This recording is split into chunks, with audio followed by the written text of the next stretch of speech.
Okay, so that's it. So we are on again. Another Friday, another quantum session. So today we are actually starting with restarting or resuming the quantum bits after going through the mathematics. I know it's been very hard, maybe boring, but hopefully, um, uh, going through the mathematical stuff, would have helped you, to as Carlos goes through the material from now on, make it easy for you. And this is not the end of the mathematics. So the idea is you had the introduction to the baseline stuff, and then as the course progresses, if needed, if there is any mathematical topics that maybe it might worth diving deeper into it, we will do that. In particular, stuff like group theory, but not like abstract group theory, but for example, focus on unitary groups. And in particular, the subgroups that are very useful, like the special unitary groups and so on.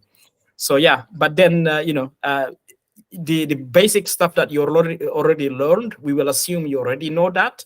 So yeah, so it's not the end of the mathematics, but at least you have now the basics, and you can go and rewatch the lectures in order to review and make yourself more comfortable. Yeah.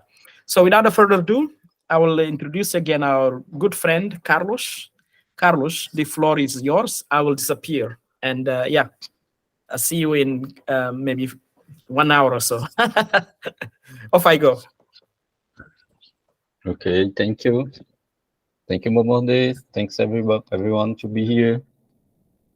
Like today I'm planning like starting talk about the postulates of quantum mechanics. In fact, the when we say the postulate of quantum mechanics is something like a little bit messy, because in some books they have like 3 postulates, some other books put 4 postulates, other 6, and so on. I will follow this book here, Quantum Mechanics, Volume 1. So I'm planning to have 2 parts about this subject, the postulates.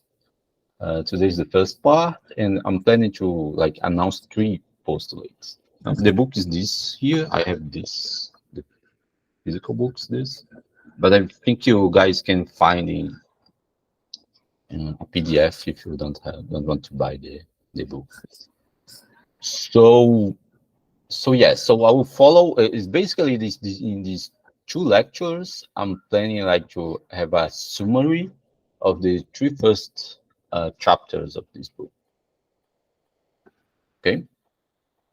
So okay. So because like I like to give some context in the things. I don't just want to like announce the postulates and start like doing some calculations. So let's start like because we have remember I think about 1 month ago we have like an overview about the main experiments of quantum mechanics that was developed during the 26, so, approximately 26 years of the 20th century, and something that we discussed, something that was like the black body radiation found by Planck, that Planck give the explanation in the beginning of the last century, and we stopped in the Schrödinger equation that is from 1926. So the postulates was after that, of course. I mean, it's mainly like the von Neumann, basically, that like try to organize all these ideas and make some postulates.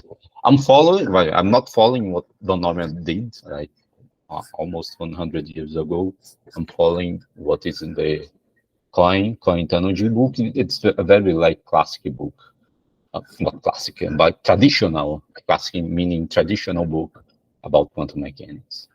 So, but let's start a little bit about discussing classical mechanics. Just a very brief summary about classical mechanics, and then we go to quantum mechanics. I will give 2 examples, and then I announced the postulates, 3 of them today. So in classical mechanics, we know that the motion of any physical system is determined by the position, I'm calling here R, in terms of the components X, Y, and Z, the coordinates X, Y, and Z, and the velocities V, in terms of X dot, Y dot, Z dot. Dot here means the derivative with respect to T, okay?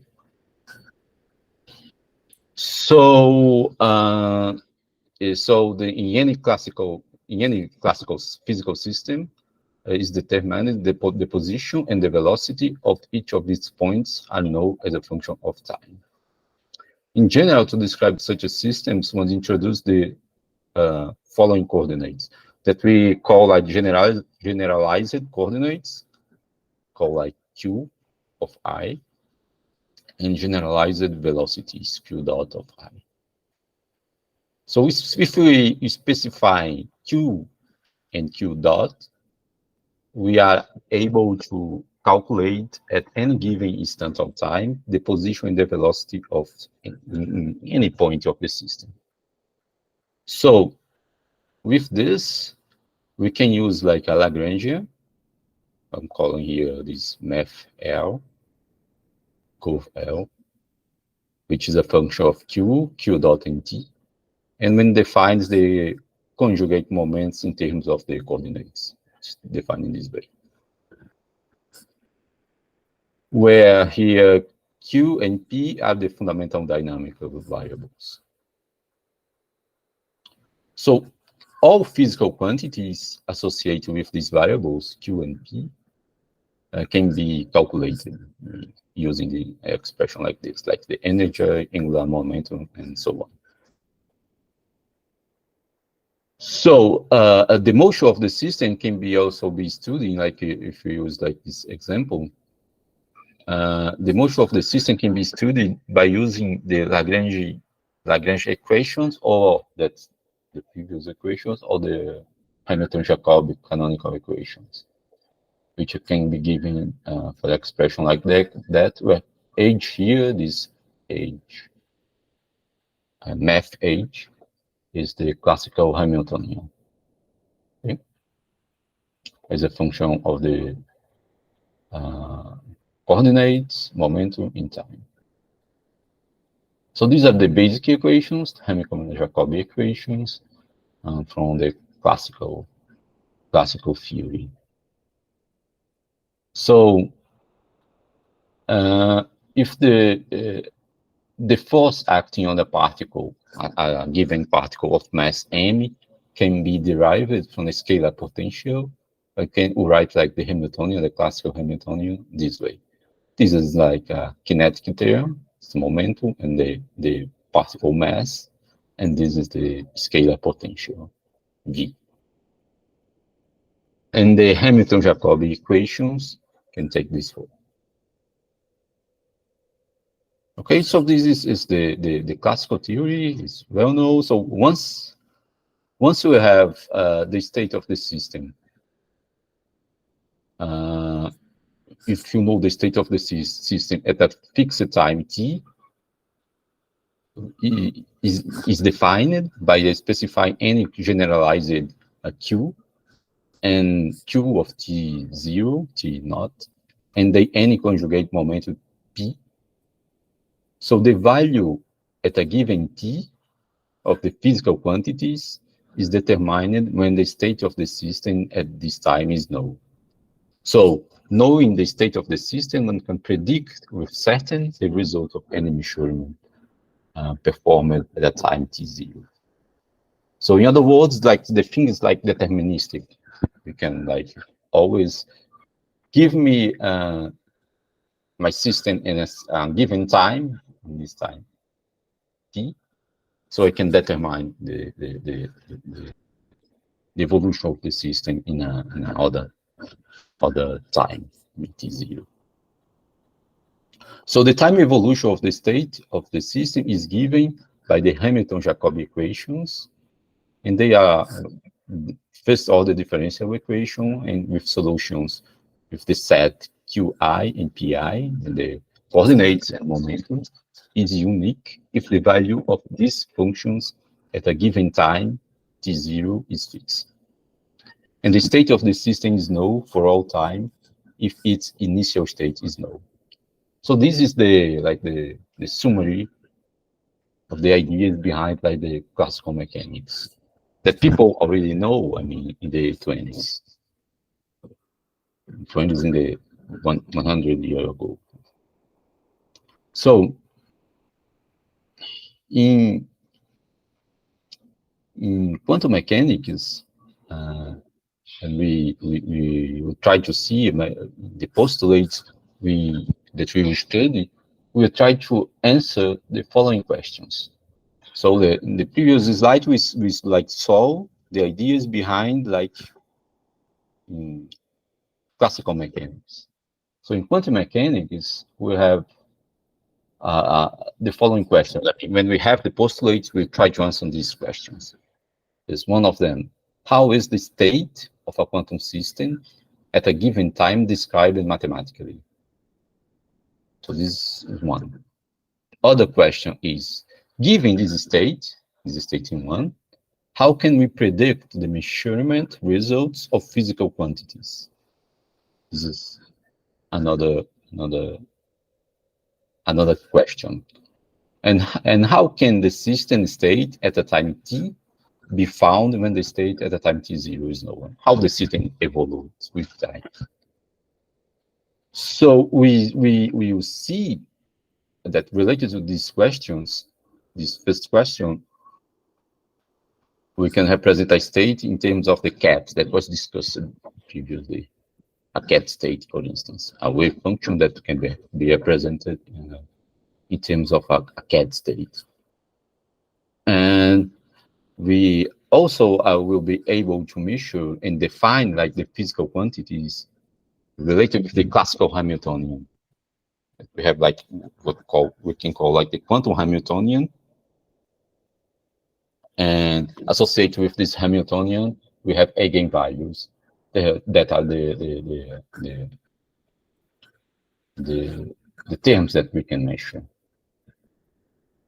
And the way the system evolves, we will be like in terms of the Schrödinger equation. But we will postulate this, we will write this when we announce the postulates.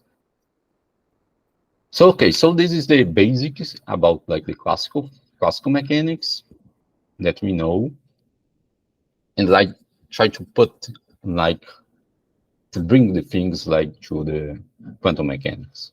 So let's start with an example. So say with quantum mechanics, I'm going to give 2 examples, and then I'll announce the three postulates today. Okay. So in the first example, we will analyze the concept of the quantum state of a particle. And to illustrate this, we will consider an example of a very simple example of a free particle. So to define what is we're calling here a free particle, consider a particle whose potential energy is 0 at every point in space, like the scalar potential energy is 0. So the particle is thus not subject to any force. In this case, it's said to be free. So basically, we have like the Schrödinger equation, and we will consider this guy here, V equal to 0. That's what we're calling like a free particle. So we have discussed in the previous lectures that when the particle of mass m is subject to influence of a potential, the Schrödinger equation takes this form. I mean, we discussed a little bit this in, I think, in the first lecture when we were talking about the overview of quantum mechanics. So we like show like the Schrödinger equation and have a little bit discussion about it. So, and when the postulate was formulated, this was already known. People already know the Schrödinger equation, which is from 26, that Schrödinger showed this equation. And the postulate was formulated after that. So this equation, the Schrödinger equation, is linear and homogeneous in psi. And for the case V equal to 0 that we are dealing in this first example, simplified by this way. And this equation is satisfied by the solutions of the form. I mean, you can see this if people not use it with this type of differential equation. This is the nabla, is the Laplacian operator. It is the derivative. Here, I'm considering the derivative in terms of x, y, and z. So this is the derivative about x, y, and z. Okay, I forgot to put here the definition, but this is the Laplacian operator. So, the solution from an equation of, oops.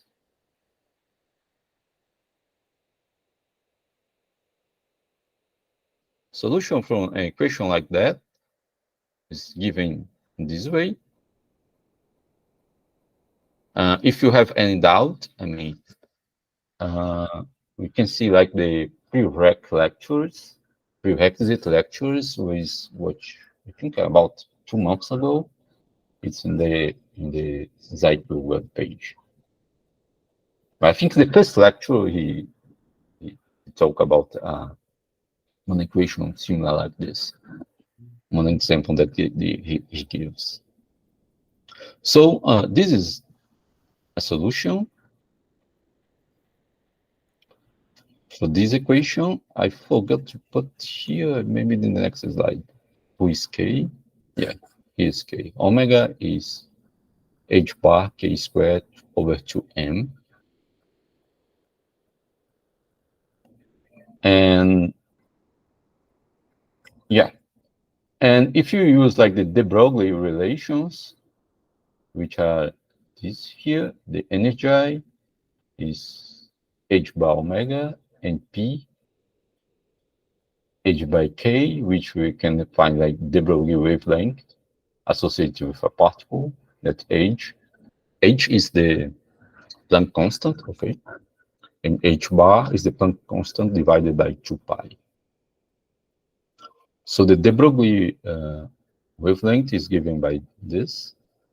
And if you use like this definition of E and P in an equation like this, like that, you will find like that E is equal to P squared over 2m, which satisfies the equation from classical mechanics. And this is a kinetic theorem. P2 over 2m. P is the momentum. So since psi, sorry, forget to close here. Psi, the modulus psi square, which is defined as a probability. Psi is like this, so modulus square is equal to a square. Okay, the exponential goes away because it's psi times psi conjugate. So a plane wave of this type represents a particle whose probability of the presence is uniform through all space. So this represents the probability. The probability is a constant. A is a constant of integration when you integrate this equation. And yes, and so the probability is constant for a free particle. Okay. So, but we can develop a little bit more on this. We can use like the principle of superposition once the Schrödinger equation is linear, we can use the principle of superposition that tells us that every linear combination of a plane wave satisfying equation 4, not equation 4, equation 2, will also be a solution of the Schrödinger equation. Such superposition can be written in this way. Okay, we can written. I mean, I'll not give details here about these things, otherwise it take too long to have the announcement of the postulates.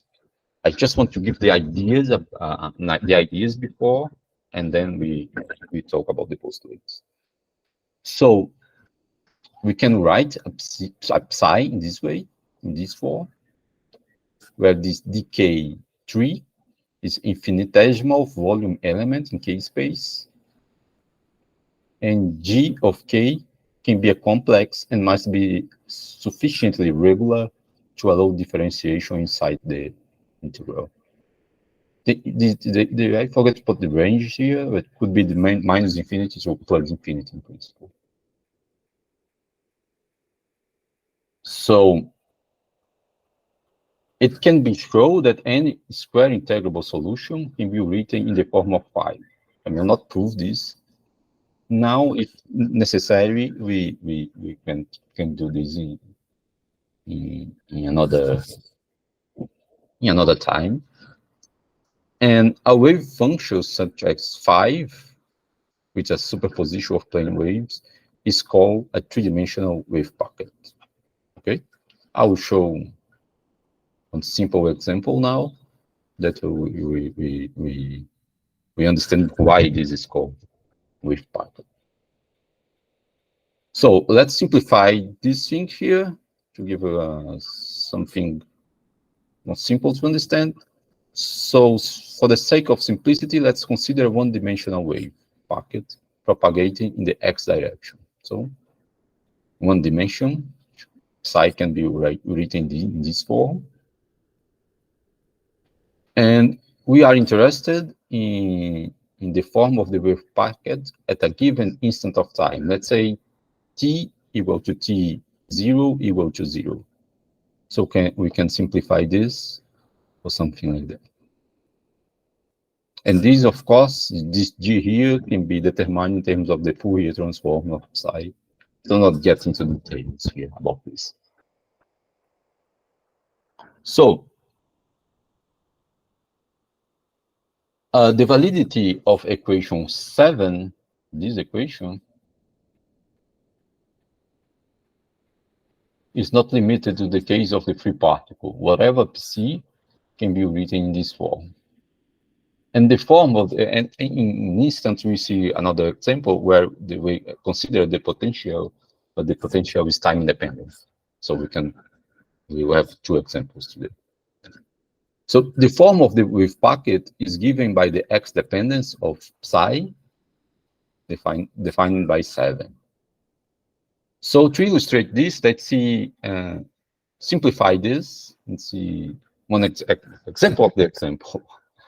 We simplify this expression. So imagine that g, the function g of k, with a peak, has a peak at k equal to k naught, and with delta k like in the, let's say in the middle of the size of the function. So let's say that g of k, it's a function with a peak, and it has a width, which I call delta k. So I'll show the picture in a figure in instance. So consider too that psi, instead of being the superposition of an infinite number of plane waves, let's simplify, yeah, because here in equation 7 I forgot to put the range. But here in equation 7, psi is a superposition of infinite number of plane waves. So let's consider only 3 waves instead of a superposition of infinite number of plane waves. let's consider that psi is the sum of only 3 waves.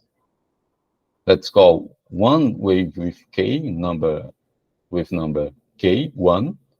That's giving k1 equal to kz, k0.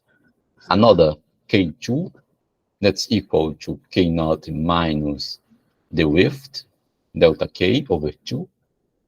And the other is k3, given by k0 plus delta k over 2. Then you can write, instead write equation 7 this way, we could write it in this way. So this is like here is the what I'm calling k1.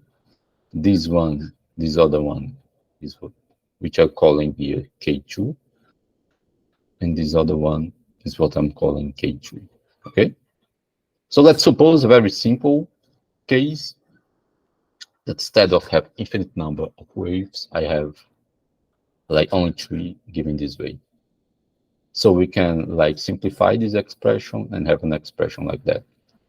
And with an expression like that, we can see this figure. So in here, x equal to 0 is here, and here is the vertical is the real part of psi. Okay, and in the horizontal is the x. X equal to 0 is here in the middle, and here's the minus delta x and plus delta x. I'm limiting in this range. So if we take this individually, each part of this, we can like make this three plots here. This is for what I think I'm calling K3, given this way. This is what I'm calling K1, this way. And this is the other I'm calling K2. If we see here, if we like sum, for instance, here in this point, if you sum this amplitude with this other, this is positive, and these other 2 negatives, the result will be 0 here and here. And the maximum is here in x equal to 0, because the all the amplitudes is like positive. It's the maximum of each of them. So you have this. So it's easy if you see this function, the cost, that's the maximum is when x is equal to 0. This will be 2. And we have the maximum amplitude here for psi, the real part of psi. So this is what I mean when we sum these the three wave functions that we are considering. When we do this, is what we call like a wave packet. So this is the wave packet. That's the sum of these 3 individually. Okay. So just to read, this is the Coin book, the book that this book here. So let's just read here. The real parts of the 3 waves, which sum gives the psi. C10 here is, I think is the equation 9. Okay, in my notation. So at x equal to 0, the 3 waves are in phase and interfere constructively. So this in phase and constructively, we have like the maximum point. As one moves away from x equal to 0, they go out of phase and interfere destructively for delta x equal to plus minus delta x over 2. That's in this case here. And here the amplitude is the top, and he is in the bottom. So if you sum, you have 0 here. It's the minimum. So in the lower figure, this figure here, the real part of psi we show in the dashed line curves correspond to the function 1 plus cos, which according to a C10, again C10 is this equation 9 here, give psi and forms a wave packet. Okay, So this is just an example, very simple example of what we call wave pocket in quantum mechanics. So I'll show now. Anyone has any questions? Because I'll show down a second example. No? Okay, if you have questions, you can interrupt me. So example 2. It's also simple. Just to give an idea, like we will consider a particle in a time-independent scalar potential. First, we consider V equal to 0. Now we will consider time-independent potential. So this sometimes calls a stationary states. And the wave function of a particle with potential energy V is time independent must satisfy the Schrödinger equation like this. So now I have V, but it's not time dependent. So one example of this would be like if your particle is in presence of, for instance, in a fixed like Coulomb potential, would be one example. That depends only of R. So, but we will not see any example of this today. So let's see if there exists solutions to this equation. In other words, if there exist stationary states of the forms that we can use like separable of variables. Oh, here's a mistake. Psi R3 is phi of R only, okay? Don't have this T here. And chi, I don't know how to call this letter, I call chi of R. There's no chi of T, sorry. So here's right. Here and here's wrong. Okay, sorry, it's a typo. I'll fix. Yes. This is slide 11.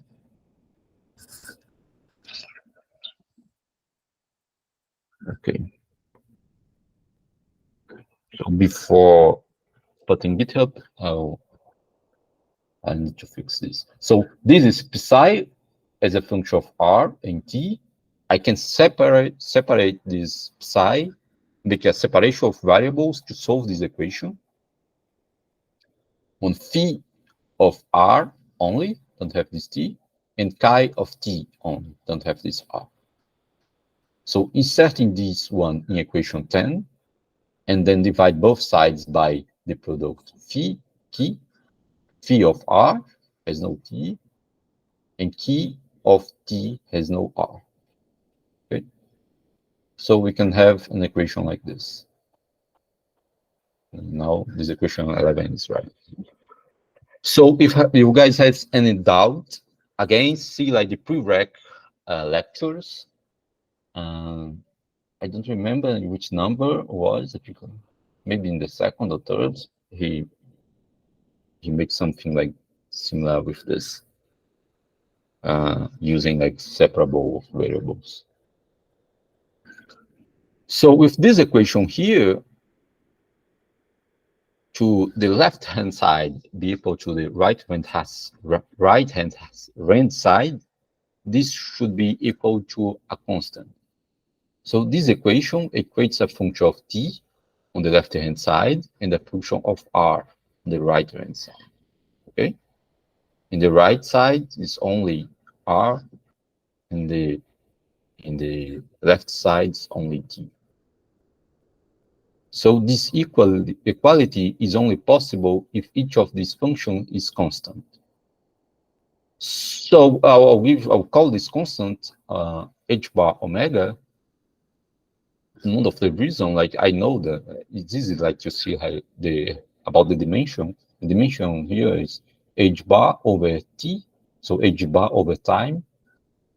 So I want something h bar over time.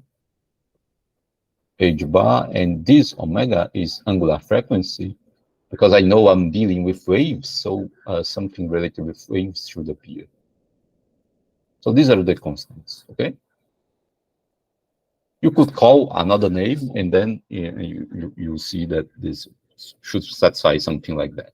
I'm just putting now like here directly because I already know the result.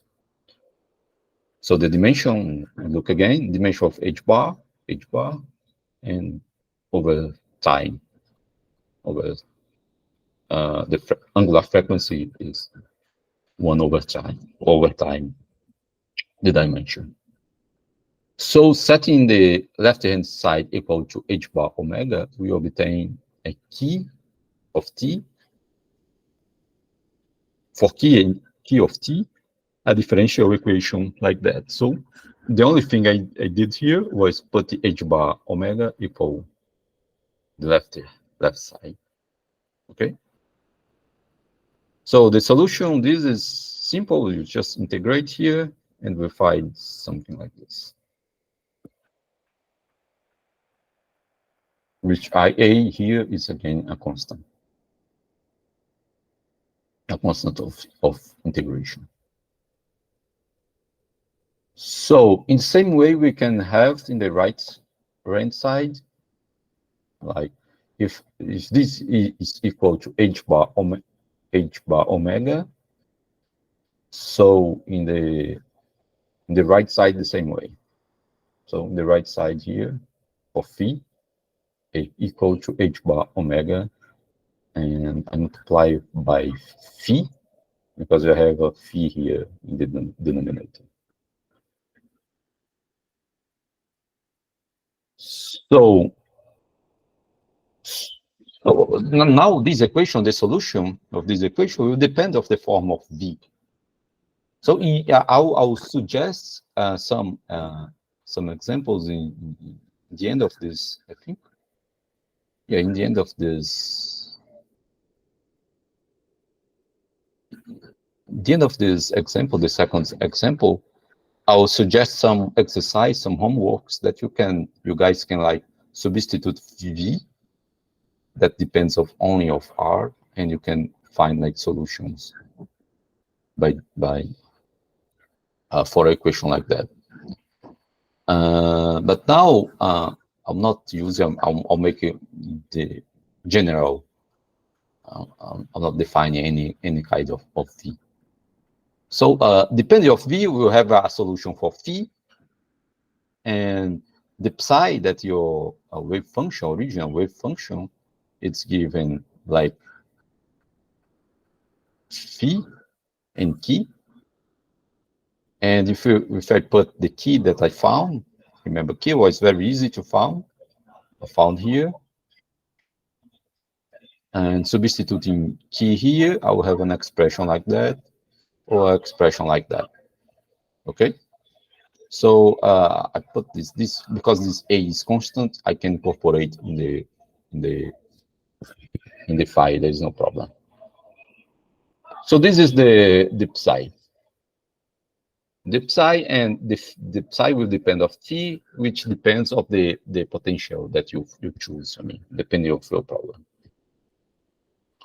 So a wave function of the form of equation 15 is called a stationary solution of the Schrödinger equation. Okay, so equation like this. It leads to a time-independent probability density.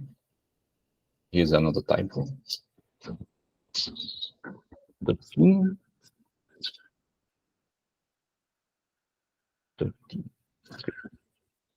It leads to a time-independent probability density.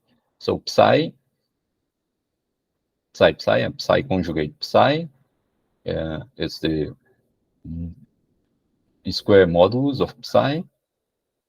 If you substitute this equation 15 here, you find that psi will depend only, the probability will depend only of the position of the TR. That doesn't depend of time, the time t. And again, this phi here will depend how you choose the B. Depends of the whole problem. So in a stationary function, only one angular frequency appears. That's an important thing. because we are considering like stationary solutions. So we have only one angular frequency that appears here. And according to the Planck-Einstein relations, a stationary state is a state with well-defined energy, which is given by h bar h ni. Yeah, another typo here. H bar omega is right, and here it's h ni. Don't have this bar. That's okay. So 2 pi, extra 2 pi here. So in classical mechanics, when a potential energy is time independent, the total energy is a constant of motion. In quantum mechanics, there exists a well-determined energy state, and equation 14 can be written in this way. So equation 14 is this. You can read it in this way. So the only thing I did here was put in evidence the phi is here, which is I can associate it with the energy E, right? Because it's h bar omega.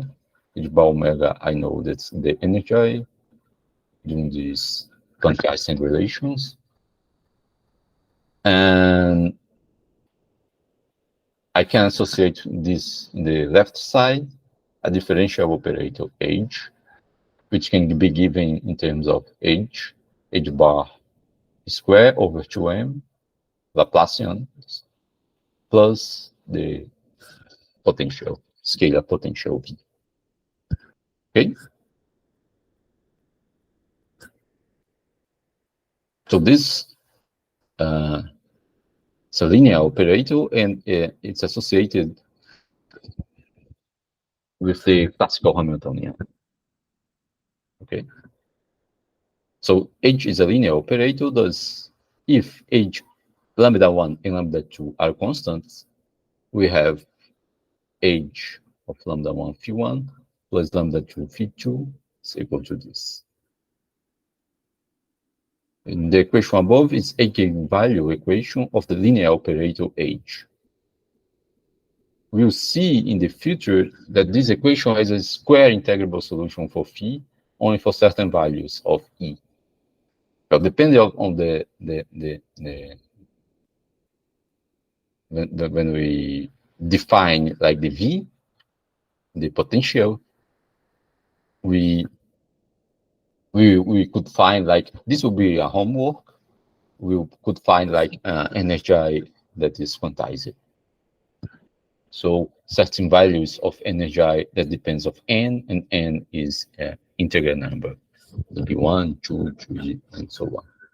And this is the origin of energy quantization. So when we start like talking about the quantum hardware, I will use like an example, the harmonic oscillator, and we see something similar with this. Okay, will be one example of application of this. But before I'll put some, I'll give you guys some homeworks that are much simple. So to distinguish between the various possible values of energy E and the corresponding waving function of phi of R, we label them with an index n.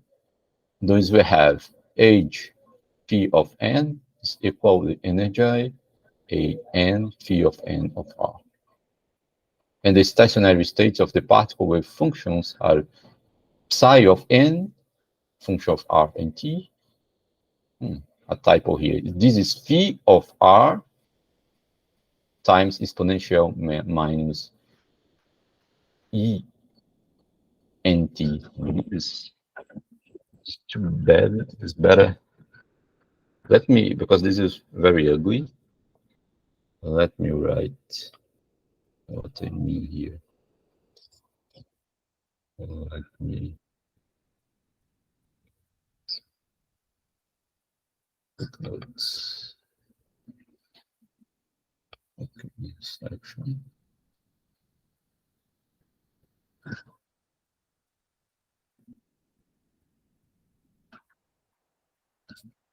Okay, this is better. So sorry about that, guys. This here is very ugly, so it's psi of n r t phi of n r exponential minus b f n t, and we have h bar.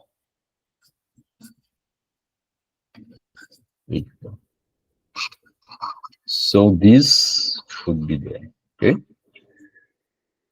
I will fix I'll fix these slides when I upload to. So this thing very ugly here. In fact, it should be this thing here. Okay. I'll fix this.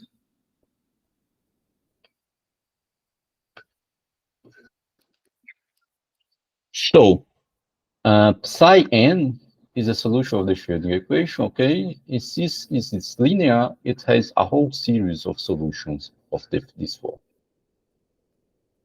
Oh, this is right. No, this would be. This is the correct.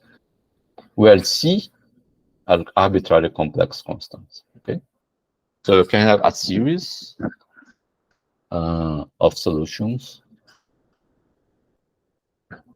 depends on the in principle could be like this n could go to infinity in principle, but obviously like physically we always dealing with finite things, so in practical way you have all finite solutions, but I mean in general we have this. Okay, so in particular if t is equal to 0, make t equal to 0 here, we will find psi of n as a function of r equal to this. So assume that we know psi, that is the state of the particle at t equal to 0, we will see how to, during the course, that any function of psi of r can always be decomposed in terms of eigenfunctions of H, the Hamiltonian, as in equation 20. So this is in general, basically. So the coefficients C are therefore determined by psi, and the corresponding psi of t is given by equation 19. So the only thing we need to do once we find here is multiply this expression by an exponential of this time. Okay, where En is the eigenvalue associated with the phi of n. And we stress the fact that these phase factors differ from one term to another. It's only in the case of stationary states that the t dependence involves only one exponential.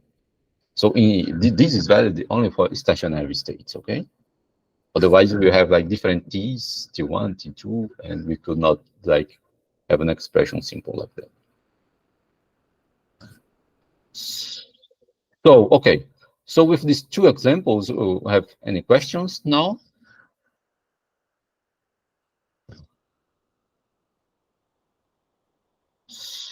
So with these two examples, I think we can like announce the postulates. So, but let's just summarize what we saw here.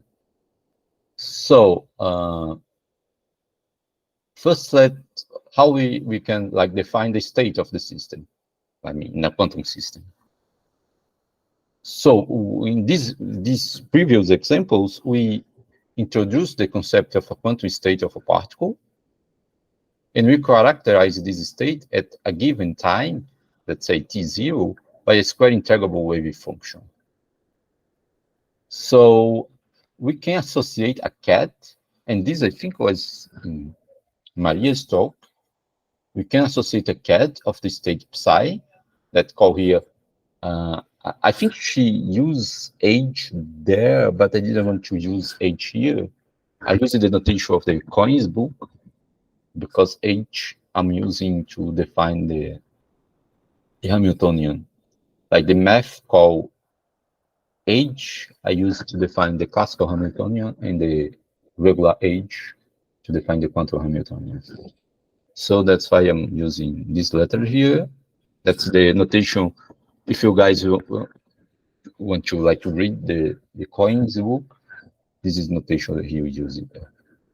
So we can associate a cat of the state space E of R with each wave function, and which are square integrable this way. Okay, where the integration here extends over all space. We call this L2, and it has the structure of a Hilbert space. So we are in the Hilbert space here. So physically, we are interested only on the psi that are everywhere defined, continuous and differentiable. So it's not in any psi, because we can only measure like continuous functions or well-defined functions, okay? So let's call F, this F here, the set of wave functions composed of sufficiently regular functions of L as a subspace of L2. So this F is a subspace in this Hilbert space, because a subspace because I'm interested in this type of functions. Besides a function with these characteristics, well-defined and everywhere, continuous, differentiable. And however, psi can be represented by several distinct states of components, each one corresponding to the choice of basis. Since each quantum state of a particle is characterized by a state vector E, let's call it the state of space, the state space of a particle. So the fact that the space F is a subspace of L2 means that E is a subspace of a Hilbert space. Okay. So choosing psi, like psi cat, belonging to E, to this subspace E, is equivalent to choosing the function psi of the bra R psi. I think this is the, we are in the dual of the psi and the bra. So I think in the Maria's talk, she talked a little bit about this. I mean, when representing the cat in the Dirac notation. So therefore, the quantum state of a particle at a fixed time is characterized by a cat of space E. In this form, the concept of a state can be generalized to any physical system. So in the Coin books, page 6-7, at least in this my version, it's volume 1 this year, we can have some examples in complement, what we call complement HI, in page 6-7, okay, chapter 1. So give some examples. I think it's 2 examples with different V of R. Yeah, I think 2 examples with different V of R, and you can have like the solutions. So we can now announce the first, what we call first postulate. So at a fixed time t0, the state of a physical system is defined by specifying a cat that I'm calling here. And this cat belongs to the state space E, that's a subspace of the Hilbert space.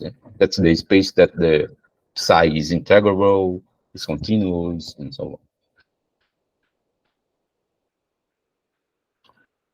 So it's important to notice that since E is a vector space, this first postulate implies a superposition principle, because like a linear combination of a state vector is also a state vector. So and here, because we, in fact, our course is about quantum computing, I just put an example how we can like represent a psi in the quantum computing context. That I think if you guys work with quantum computing, you guys already know how to represent a cat, psi cat, in terms of the qubits 0 and 1. A and B are constants, and because they are normalized, and if they are normalized, the probability to find like 0 and 1, the qubit 0 and the qubit 1 is the same, so this should be 1 divided by 1.5.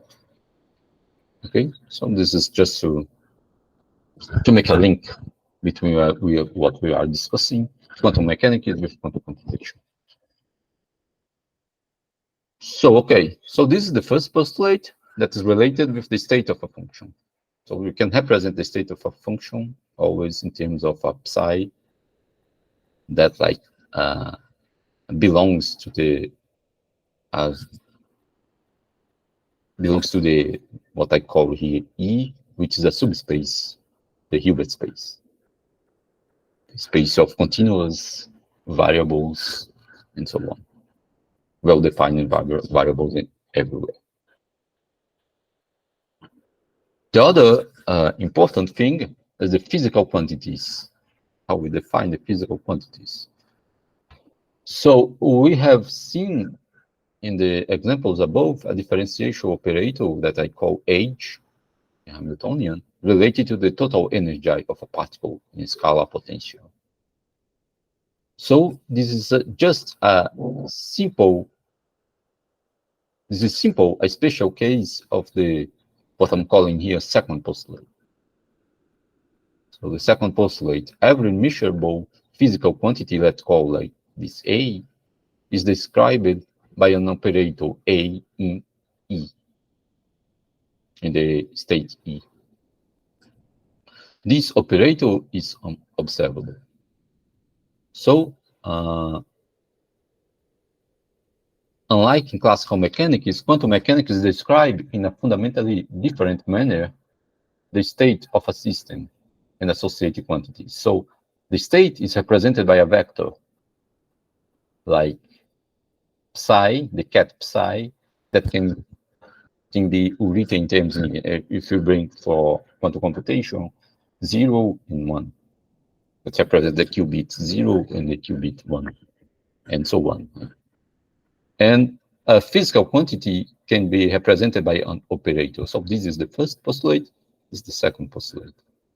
So an operator like H, for instance, the Hamiltonian, or we can use like, or depending of the problem you are dealing, we can use another type of operator, like the Hadamard operator, and if we are working with gates, quantum computing gates, like the Hadamard operator, and so on. And this I put both here because when we are using like this other book, when we start really talking about like quantum computing, we will use this book here, the Nielsen-Schwang. And in the Nielsen-Schwang notation, he used like both H to represent a Hamiltonian or a Hadamard. He doesn't make like the difference. It's just the context that gives the difference. So I put here for just to mention this. Okay, and for the third and last postulate that I'm talking today, I mean, in the next Friday, I'll talk a little about more three postulates in the next Friday. So the third postulate is related with measurements. So the connection between the operator H and the particle total energy that appear in the examples above can be summarized in the following form. Like the only possible energy are the eigenvalues of the operator H. Here as well, this relation can be extended to all physical quantities. So the third postulate says that the only possible result of a measurement of a physical quantity A is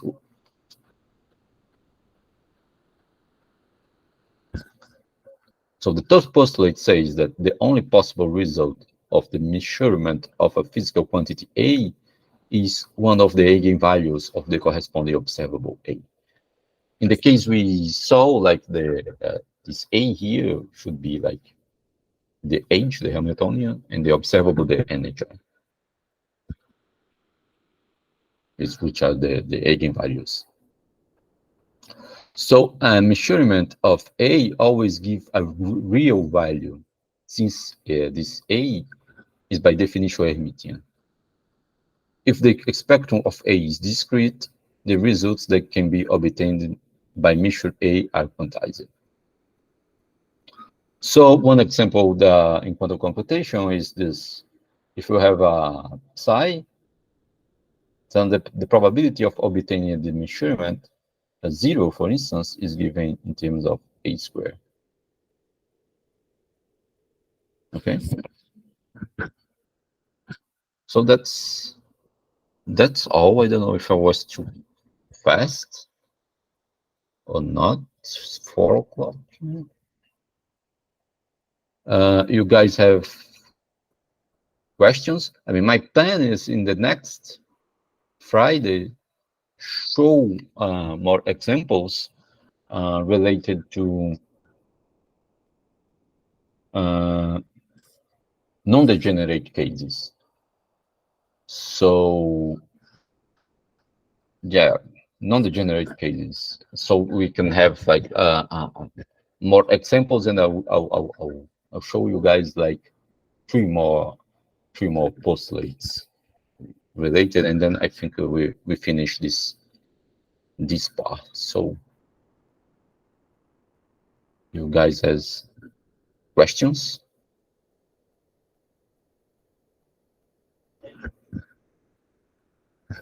I don't see any questions in the chat. Okay.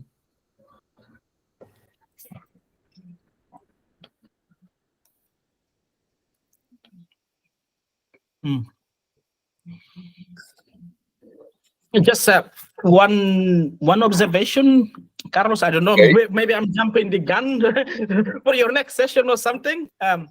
It's just about the operator. So you mentioned the relationship between the operators on a Hilbert space and the physical quantities.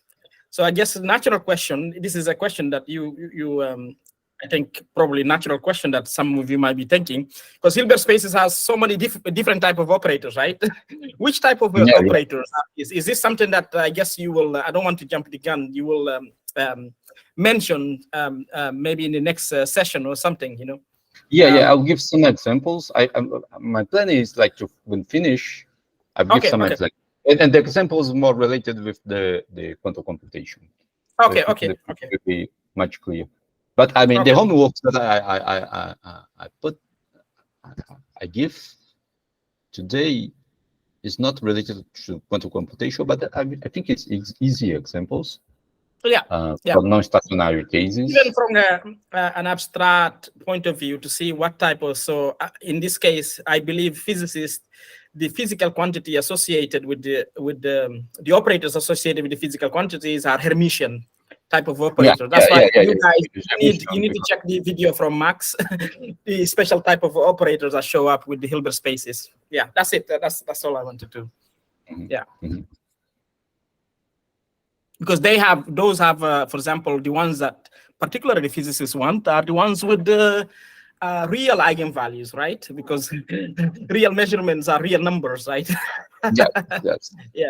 Yes. As I told here.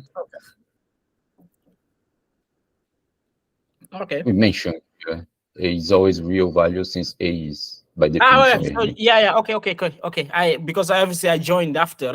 I didn't see this. Okay. So it's already there explicit that you're talking about, Hermitian Yes. operator. That's right. Yeah. Okay. This is what happens when you miss. Because I was just literally, I just jumped in towards the end. Yeah.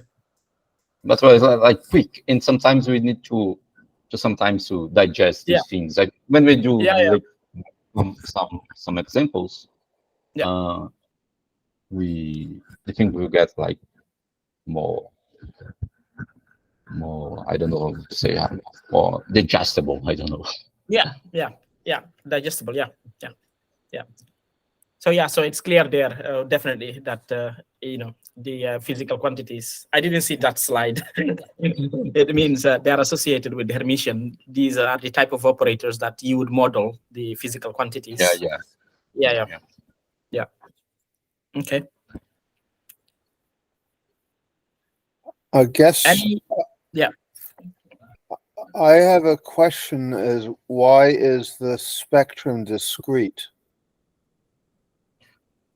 The spectrum depends on if you are considering like the energy. You find the spectrum will be always discrete when you are dealing with like the quantum system. I think when you see like the homeworks that I'm bring, I think they have some. Let's see here. Yeah, they have some examples. Yeah, this is a very interesting question, even mathematically, George. If you look at Max's, I think in his session he mentioned operators that don't have discrete spectrum as well. These are also important. They have applications, but they are more complicated type of beasts. Yeah, but we see, but for instance, like what we can say, like when we are considering like the harmonic oscillator, we will see like the energy will always appears like a discrete spectrum. That is in the most of the things that we consider here in the course, this will appear.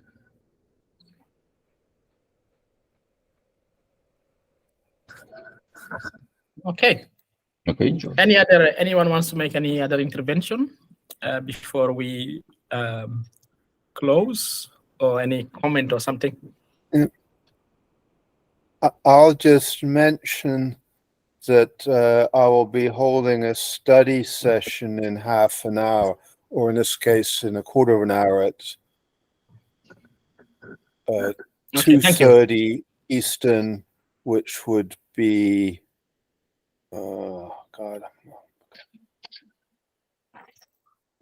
just 2.5 hours after the start of the lecture. Every Friday we'll have the study session. This will be on the Discord channel. Yeah, thank you so much for organizing this. I saw the message. I logged in before to Zulip, and I saw the announcement as well. Yeah, thank you. I really recommend those on YouTube, please connect on Zulip and Discord, so you can attend these study sessions. They are very important to go through the notions, and also network with others, learn with others, because we want to make this like a community where you help out each other. There are some parts of the course that will be easier for some, whereas other parts will be. So it's really, even if you already know this, it helps solidify the knowledge if you actually try to help someone else, go through the understand, the stuff covered in the lectures. Yeah. So well done. Thank you, George, again, for doing this. Okay. So if nobody has a question, maybe we can leave it here. We can thank Carlos. Carlos, well done again for the amazing session. And we will be back. Carlos will be back again next Friday. So, yeah. Thank you, Carlos. Okay, thanks, George. Okay. I will stop recording. So, yeah, if anybody wants to hang on extra, if not, yeah.